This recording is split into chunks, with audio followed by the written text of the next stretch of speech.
آج کا یہ خطبہ رسول صلی اللہ تعالیٰ علیہ وآلہ وسلم کا خلاصہ آپ کے سامنے پیش کرنا چاہوں گا۔ یہ حدیث مبارکہ، یہ خطبہ کتب احادیث کے اندر مختلف محدثین نے ذکر کیا ہے۔ امام بہقی نے شعب الایمان کے اندر حضور کا یہ خطبہ نقل کیا، اور حضرت سلمان فارسی رضی اللہ تعالیٰ عنہ نبی پاک صلی اللہ تعالیٰ علیہ وآلہ وسلم کے اس خطبے کے راوی ہیں۔ وہ فرماتے ہیں خطبنا رسول اللہ صلی اللہ علیہ وسلم، کہ رسول پاک صلی اللہ تعالیٰ علیہ وآلہ وسلم نے ہمیں خطبہ ارشاد کیا فی آخری یوم من شعبان، شعبان کے آخری دن اللہ کے رسول صلی اللہ تعالیٰ علیہ وآلہ وسلم نے یہ خطبہ ارشاد فرمایا۔ فقال، پس اللہ کے رسول صلی اللہ تعالیٰ علیہ وآلہ وسلم نے ارشاد فرمایا، یا ایھا الناس، اے لوگو، قد اظلکم شہر عظیم، تم پر ایک عظیم مہینہ سایہ فگن ہونے والا ہے۔ ایک عظیم اور بڑا مہینہ سایہ فگن ہونے والا ہے۔ شہر مبارکن، وہ مہینہ برکت والا مہینہ ہے۔ شہر فیہ لیلۃ خیر من الف شہر، وہ ایسا مہینہ ہے کہ اس میں ایک رات ایسی بھی ہے جو 1000 مہینے سے افضل ہے۔ وہ مہینہ، وہ برکت والا ماہ مبارک سایہ فگن ہونے والا ہے۔ جعل اللہ صیامہ فریدا، اللہ نے اس کے روزے فرض کیے ہیں۔ وقیام لیلہ تطوعا، اور اس کی راتوں کو نوافل کے لیے مشروع فرما دیا، یعنی جس کے دن کے روزے رکھنے تم پر لازم کر دیے، اور اس کی رات کو عبادت کے لیے، نفل کے لیے مشروع فرما دیا۔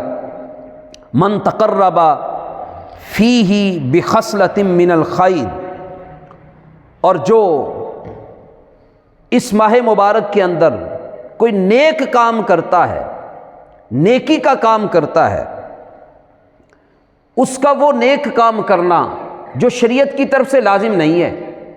ایک وہ کام ہے جو اللہ اور اس کے رسول نے آپ پر لازم کیا ہے، وہ تو کرنا ہی کرنا ہے، وہ بھی نیک کام ہے۔ ایک وہ نیک کام ہے کہ جو آپ خود سے کر رہے ہیں، اللہ اور اس کے رسول نے آپ پر لازم نہیں کیا، جسے نفلی عبادت کہا جاتا ہے۔ وہ عبادت جو آپ کے ذمے نہیں مگر اس کو کرنے پر بڑا اجر ہے۔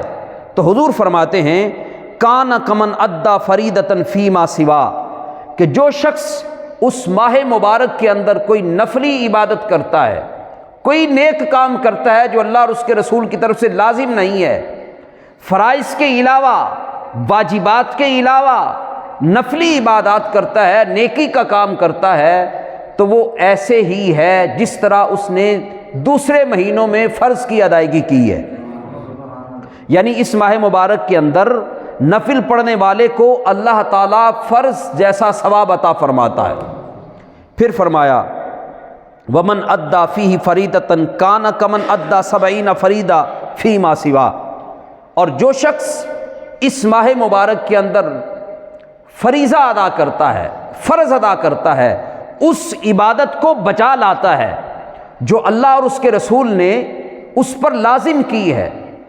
تو جو اللہ کی طرف سے، اللہ کے رسول کی طرف سے آپ پر لازم عبادت ہے، اس فریضے کی ادائیگی پر اس ماہ مبارک کی یہ برکت ہے کہ اللہ تعالیٰ 70 فرضوں کے برابر اسے ثواب عطا فرمائے گا۔ نفل پڑھتا ہے تو فرض کے برابر ثواب ملتا ہے، اور اگر فرض کو ادا کرتا ہے تو 70 فرضوں کے برابر اللہ تعالیٰ ثواب عطا فرماتا ہے۔ اسی لیے فرمایا شہر عظیم، یہ بڑا مہینہ ہے، عظمت والا مہینہ ہے، شہر مبارک، برکت والا مہینہ ہے۔ اور اس کی برکتیں کیا ہیں اس کی وضاحت فرما دی کہ اس میں نفل پڑھتے ہیں تو اللہ تعالیٰ فرض کے برابر ثواب عطا فرماتا ہے، اور نفل ادا کرنے پر فرض ہیں تو فرض کا اجر کتنا ہے؟ فرض کی ادائیگی پر اللہ تعالیٰ 70 گنا اس کا ثواب عطا فرماتا ہے۔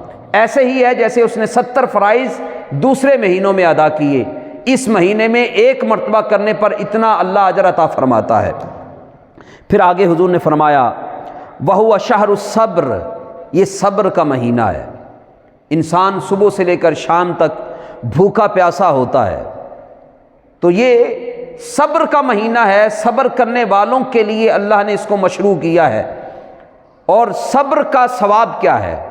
یہ جو نیکی ہے صبر کرنا، یعنی صبح سے لے کر شام تک صبر کرنا، بھوکا پیاسا رہنا، حلال چیزوں کو بھی ترک کر دینا، یہ صبر ہے۔ اور اس صبر کا ثواب کیا ہے؟ حضور فرماتے ہیں وَالصَّبْرُ ثَوَابُهُ الْجَنَّةُ، اور صبر کا ثواب یہ ہے کہ اللہ تعالیٰ جنت عطا فرماتا ہے۔ جو صبر کرتا ہے تو اس کے عوض، اس کے بدلے میں، اس کے اجر کے طور پر، اس کی جزا کے طور پر اللہ تعالیٰ جنت عطا فرمائے گا۔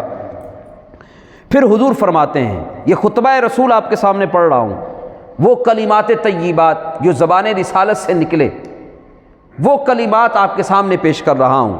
آگے حضور فرماتے ہیں وشہر المواسات، یہ غم خاری کا مہینہ ہے، ایک دوسرے کے ساتھ اور زیادہ تعاون کرنے کا مہینہ ہے۔ وشہر یزداد فیہ رزق المؤمن، اور اللہ تعالیٰ اس مہینے میں بندہ مومن کے رزق میں برکت عطا فرما دیتا ہے، اضافہ کر دیتا ہے، برکت ہو جاتی ہے۔ پھر حضور فرماتے ہیں من فطر فیہ صائما کان مغفرۃ لذنوبی، اور جو شخص اس ماہ مبارک کے اندر کسی روزہ دار کا روزہ افطار کرواتا ہے، کسی روزہ دار کا روزہ افطار کرواتا ہے، تو حضور فرماتے ہیں اللہ تعالیٰ اس کے گناہوں کو بخش دیتا ہے۔ وَعِتْقَ رَقَبَتِهِ مِنَ النَّارِ، اور اسے جہنم سے چھٹکارا عطا فرما دیتا ہے، جہنم کی آگ سے اس کی گردن کو آزاد کر دیا جاتا ہے جو کسی روزہ دار کے روزے کو افطار کرواتا ہے۔ وَقَانَ لَهُ مِثْلُ أَجْرِهِ مِنْ غَيْرِ أَنْ يَنْتَقِصَ مِنْ أَجْرِهِ شَيْءٍ۔ اچھا ایسا نہیں ہوتا کہ جس نے روزہ رکھا ہے اسے تو ثواب ملے گا، تو جس نے روزہ افطار کروایا تو روزہ افطار کروانے کی وجہ سے روزہ رکھنے والے کا جو ثواب تھا اس کو آدھا ادا کر دیا گیا، آدھا افطار کروانے والے کو مل گیا، آدھا روزہ رکھنے والے کو مل گیا۔ ایسا نہیں ہوتا۔ حضور فرماتے ہیں ان ینتقص، اس میں کمی نہیں ہوتی، بلکہ جتنا اجر اللہ تعالیٰ اس روزہ رکھنے والے کو عطا فرماتا ہے اسی طرح سے اللہ تعالیٰ جل شانہ روزہ افطار کروانے والے کو بھی ثواب عطا فرماتا ہے۔ اچھا یاد رکھے، دولت جو ہوتی ہے نا وہ خرچ کرنے سے گھٹ جاتی ہے، دنیا کی مادی چیزیں استعمال کرنے سے کم ہو جاتی ہیں، لیکن علم ایک ایسی چیز ہے، اللہ تعالیٰ کا دیا ہوا ثواب ایسی چیز ہے کہ یہ جتنا زیادہ خرچ ہوتا ہے اتنا زیادہ بڑھتا جاتا ہے۔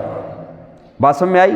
جیسے علم ہے، میں یہ چیزیں آپ کے سامنے بیان کر رہا ہوں تو آپ کو بھی یہ چیزیں سمجھ میں آ گئیں، آپ یہ انتقال علم ہوا، میں نے علم آپ تک پہنچا دیا، تو کیا اس سے میرے علم میں کمی آ جائے گی؟ نہیں، بلکہ آپ کو بھی اس سے برکت ملے گی، فائدہ ہوگا، اور جو بیان کر رہا ہے اس کے علم کے اس خرچے پر کوئی خرچہ نہیں ہوگا، یعنی خرچہ مراد یہ کہ کمی نہیں ہوگی۔ جیسے عام چیزیں خرچ کرنے سے کم ہو جاتی ہیں، علم خرچ کرنے سے کم نہیں ہوتا بلکہ اور بڑھ جاتا ہے۔ اسی طرح ثواب ہے کہ اللہ تعالیٰ جو اجر عطا فرماتا ہے کسی نیکی پر، اگر وہ انتقال اجر ہوتا ہے، وہ اجر کسی کو منتقل کر دیا جاتا ہے، تو ایسا نہیں ہے کہ جس نے منتقل کیا اس کا اجر ختم ہو گیا، نہیں، بلکہ وہ جو انتقال اجر ہے اس پر بھی اللہ نیکی عطا فرماتا ہے، اس کے اجر کے اندر اللہ اور برکتیں عطا فرما دیتا ہے۔ تو خلاصہ کلام یہ ہے کہ جو بندہ روزہ رکھے گا اللہ اسے بھی ثواب عطا فرمائے گا، اور جو افطار کروائے گا بغیر کسی کمی کے اللہ اسے بھی ثواب عطا فرمائے گا۔ یہ ہے حضور کے ان ارشادات کا مفہوم۔ پھر حضور فرماتے ہیں من فطر فیہ صائما، کہ جو کسی کو روزہ افطار کروائے اللہ اس کے گناہ بھی بخش دیتا ہے، اسے اجر بھی عطا فرما دیتا ہے، اور اجر میں کمی بھی نہیں ہوتی، افطار کروانے والے کو بھی ثواب ملتا ہے۔ تو صحابہ کرام علیہم رضوان کے ذہن میں یہ بات شاید ہوگی کہ جو بندہ روزہ دار کو پیٹ بھر کر کھانا کھلائے، اس کو کھانا بھی کھلائے، تو شاید اس کے لیے اجر ہے۔ تو اب صحابہ کرام علیہم رضوان سوال کرتے ہیں، حدیث کے الفاظ ہیں، قلنا یا رسول اللہ، ہم نے کہا اے اللہ کے رسول صلی اللہ تعالی علیہ وآلہ وسلم، لیس کلنا نجد ما یفطر الصائم، یا رسول اللہ ہم میں سے ہر آدمی تو روزہ دار کو افطار کروانے کا سامان نہیں رکھتا، ہر شخص کے پاس اتنی آسائش نہیں ہے کہ وہ کسی روزہ دار کا روزہ افطار کروائے۔ افطار کروائیں گے تو ہی اجر ملے گا نا۔ یہ جو فضیلت بیان کی گئی، یہ فضیلت تو اسی صورت میں حاصل ہوگی کہ جب آپ اس کا روزہ افطار کروائیں، چونکہ اس فضیلت کو مشروط کیا گیا ہے افطار کے ساتھ، روزہ افطار کروائیں گے تو یہ اجر ملے گا۔ تو صحابہ عرض کرتے ہیں یا رسول اللہ ہر شخص ہم میں سے تو ایسی آسائش نہیں رکھتا، ہر شخص اتنا سامان نہیں رکھتا، ہر شخص کے پاس اتنا مال نہیں ہے کہ وہ کسی کا روزہ افطار کروائے۔ تو نبی پاک صلی اللہ تعالیٰ علیہ وآلہ وسلم نے صحابہ اکرام علیہم رضوان کے ذہن میں پیدا ہونے والا جو سوال تھا، جو عرض کر دیا گیا یا رسول اللہ ہم میں سے ہر کوئی یہ استطاعت نہیں رکھتا، تو اللہ کے رسول صلی اللہ علیہ وسلم نے جواباً ارشاد فرمایا یعطی اللہ ھذا الثواب، اللہ یہ ثواب اسے بھی عطا فرمائے گا کہ جو شخص روزہ دار کو کسی کھجور کے ساتھ روزہ افطار کروا دے۔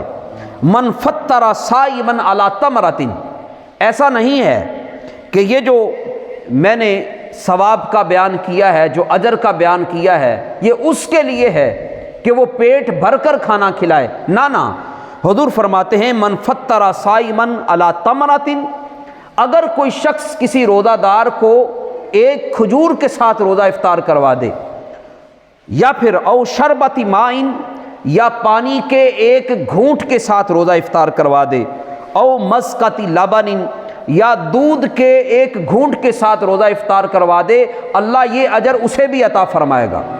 یعطی اللہ تعالیٰ اسے بھی یہ ثواب عطا فرمائے گا، چونکہ اس کے خزانوں میں کوئی کمی نہیں ہے۔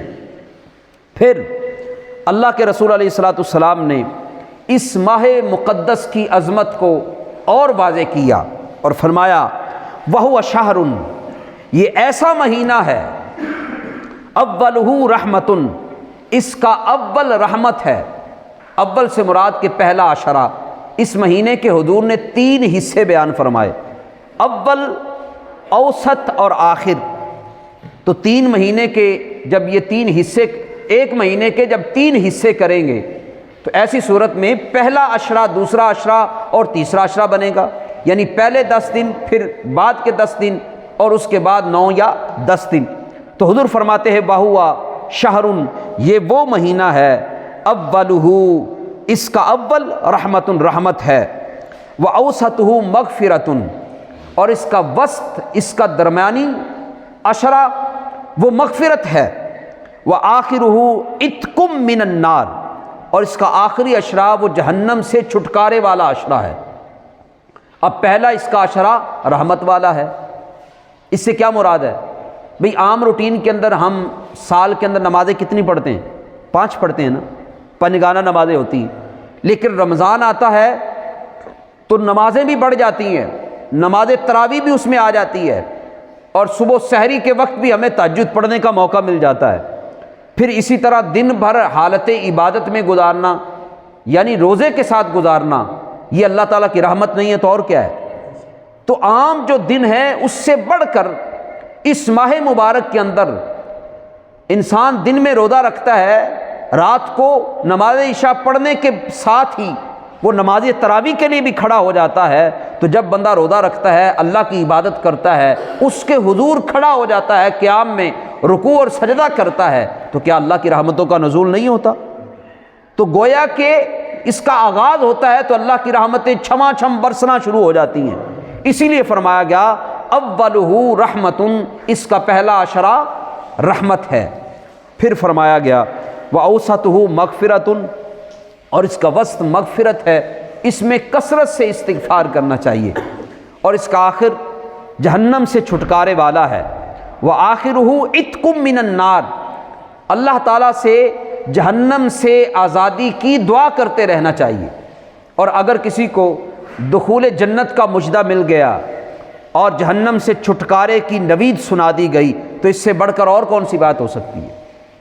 پھر حضور فرماتے ہیں من خفف عن مملوکہ غفر اللہ لہ، اور جو شخص اپنے ملازم کے لیے تخفیف پیدا کرے گا، جو اس کا ملازم ہے، جو اس کا غلام ہے، پرانے دور میں غلام ہوتے تھے، اب موجودہ دور میں ہم ملازم مراد لے سکتے ہیں، جو کام کرنے والا ہے اس کے کام میں تخفیف کر دے، اس کے کام کے اندر آسانی پیدا کر دے، اس کا جتنا کام ہے اس میں رخصت پیدا کر دے، تو حضور فرماتے ہیں کہ یہ عمل اس مہینے کے اندر کرنے والے کو اللہ تعالیٰ مغفرت کا پروانہ عطا فرماتا ہے، غفر اللہ لہ، اللہ اسے بخش دیتا ہے، وَعَاتَقَهُ مِنَ النَّارِ، اور یہ کام کرنے والے کو بھی اللہ تعالیٰ جہنم سے چھٹکارے کا پروانہ عطا فرما دیتا ہے۔ اچھا، یہ ماہ مبارک کی فضیلتیں بیان فرما دی، اور پھر نبی پاک علیہ الصلوۃ والسلام نے اس ماہ مبارک کے ایام کو گزارنے کے حوالے سے رہنمائی فرمائی، اور حضور نے فرمایا وَاسْتَكْثِرُوا فِيهِ مِنْ أَرْبَعِ خِصَالٍ، اور 4 کام اس ماہ مبارک کے اندر کثرت سے کرو۔ حالت روزہ کے اندر 4 کام کثرت سے کرنے ہیں۔ دن میں روزہ رکھو تو ساتھ ساتھ یہ کام بھی کرو۔ اب وہ 4 کام کون سے ہیں؟ نبی پاک علیہ الصلوۃ والسلام نے اس ماہ مبارک کو گزارنے کا ایک شیڈول عطا فرما دیا کہ کون کون سے اس میں کام آپ نے کرنے ہیں، اکثر کرنے ہیں۔ ویسے تو قرآن پاک کی تلاوت بھی ہوتی ہے نماز تراویح کے اندر، وہ بھی ایک کام ہے، بڑی برکت والا ہے، اور کثرت سے قرآن حکیم کی لوگ تلاوت کرتے ہیں ماہ رمضان کے اندر۔ لیکن نبی پاک علیہ الصلوۃ والسلام نے 4 چیزیں اور بیان فرمائیں، اور وہ کیا ہیں؟ آپ علیہ الصلوۃ والسلام ارشاد فرماتے ہیں خصلتین ترضون بہما ربکم، کہ 2 کام ایسے ہیں جس سے تمہارا رب راضی ہو جائے گا۔ وہ جو 4 کام میں تمہیں تلقین کر رہا ہوں، 2 کام وہ ہیں جس سے تمہارا رب راضی ہو جائے گا۔ وَخَصْلَتَيْنِ لَا غِنًى بِكُمْ عَنْهُمَا، اور 2 کام وہ ہیں اگر تم وہ کر لو اور اس کا نتیجہ تمہیں مل جائے تو تم سمجھ لو ہر چیز کے اندر کامیاب ہو گئے، ہر چیز سے مستغنی ہو گئے، گویا کہ کامیابی تمہارے قدم چوم لے گی۔ وہ 2 کام ایسے ہیں۔ اب نبی پاک علیہ الصلوۃ والسلام نے ان 4 کاموں کی وضاحت ارشاد فرمائی، فرمایا فَأَمَّا الْخَصْلَتَانِ اللَّتَانِ تُرْضُونَ بِهِمَا رَبَّكُمْ، وہ 2 کام جن سے تمہارا رب راضی ہو جائے گا، اللہ تعالیٰ کو بڑے محبوب ہیں، اللہ کی رضا حاصل کرنے کے لیے اللہ کو راضی اور خوش کرنے والے جو کام ہیں، وہ 2 کام یہ ہیں فَشَهَادَةُ اللَّا إِلَٰهَ إِلَّا اللَّهُ، کلمہ شہادت کی کثرت کرو، کلمہ پاک کی کثرت کرو، لا الہ الا اللہ، چلتے پھرتے اٹھتے بیٹھتے آپ اس کی کثرت کرو۔ اس کی کثرت کرنے کا اللہ کے رسول علیہ الصلوۃ والسلام نے حکم ارشاد فرمایا۔ پھر فرمایا وَتَسْتَغْفِرُونَهُ، اور کثرت سے استغفار کرو۔ استغفار کی بڑی برکتیں ہیں۔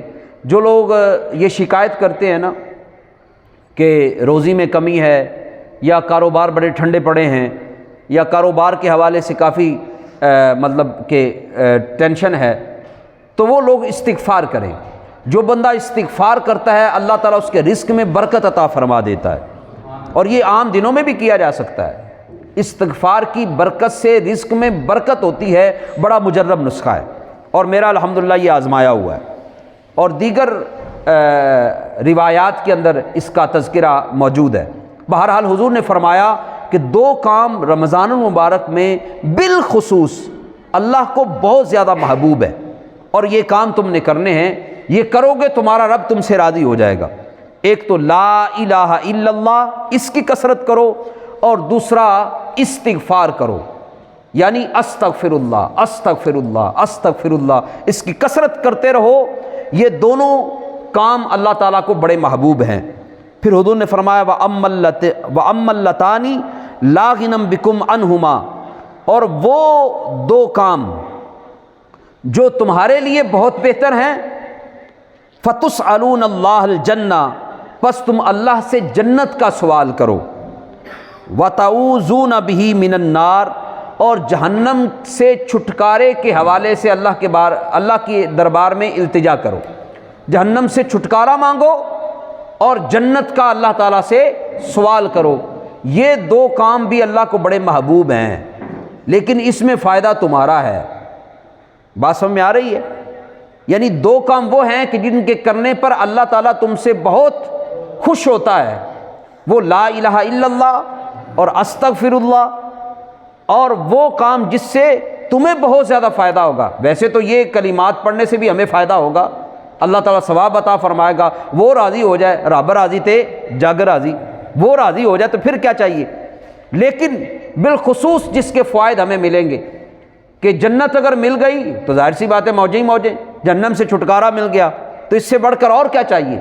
انسان دنیا کے اندر یہی تو ایک مقصد لے کر آیا ہے کہ اللہ کو راضی کر لیں، جنت مل جائے اور جہنم سے چھٹکارا مل جائے، تو گویا کہ دنیا میں آنے کا جو مقصود ہے وہ پورا ہو گیا۔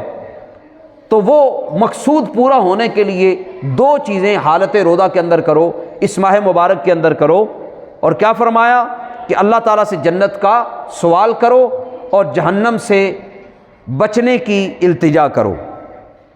پھر نبی پاک علیہ الصلوۃ والسلام ارشاد فرماتے ہیں وَمَنْ أَشْبَعَ فِيهِ صَائِمًا سَقَاهُ اللَّهُ مِنْ حَوْضِي شَرْبَةً لَا يَظْمَأُ حَتَّى يَدْخُلَ الْجَنَّةَ، اور جو شخص کسی روزہ دار کو سیراب کرے گا، یہ بات بڑی سننے کے قابل ہے۔ پہلے تو افطار کا معاملہ تھا نا کہ ایک کھجور کے ساتھ، ایک گھونٹ کے ساتھ، وہ دودھ کا گھونٹ ہو یا پانی کے ساتھ آپ نے روزہ افطار کروایا ہے تو اللہ تعالیٰ اس پر بہت بڑا اجر عطا فرمائے گا کہ روزہ رکھنے والے کے برابر اللہ تعالیٰ افطار کروانے والے کو بھی ثواب عطا فرمائے گا۔ ایک بات تو یہ تھی افطار کے حوالے سے۔ اب اگلی بات ہے کہ جو روزہ دار کو سیراب کرے، یعنی اسے پیٹ بھر کر کھانا کھلائے، اس کو خوب کھلائے پلائے، اس کی دعوت کرے، اس میں کھانا اس کو کھلایا جائے، تو اب یہ سیراب کرنے پر اللہ کتنا اجر عطا فرمائے گا، اس کے حوالے سے اللہ کے رسول صلی اللہ علیہ وآلہ وسلم ارشاد فرماتے ہیں کہ جو شخص روزہ دار کو سیراب کرے گا سقاہ اللہ من حوضی شربتن، تو اللہ تعالیٰ میرے حوض سے اس کو سیراب فرمائے گا۔ حضور کے ہاتھوں سے جام مل جائے تو اور کیا چاہیے۔ اور وہ جو حوض کوثر سے، حضور کے حوض سے جب پی لیا جائے گا تو پینے والے کو پھر کبھی پیاس نہیں لگے گی، اور جب پی لیا پیاس نہیں لگے گی، اس وقت تک پیاس نہیں لگے گی جب تک بندہ جنت میں داخل نہ ہو جائے، یعنی یہ اس کو اللہ تعالیٰ اجر عطا فرمائے گا۔ تو آپ کو اور مجھے اپنے نبی علیہ الصلوۃ والسلام کے اس ارشاد مبارک پر اور شعبان المعظم کے آخری دن کے اس خطبے کو مد نظر رکھتے ہوئے رمضان مبارک کو گزارنا چاہیے تاکہ ہم اس کی زیادہ سے زیادہ برکتیں سمیٹ سکیں۔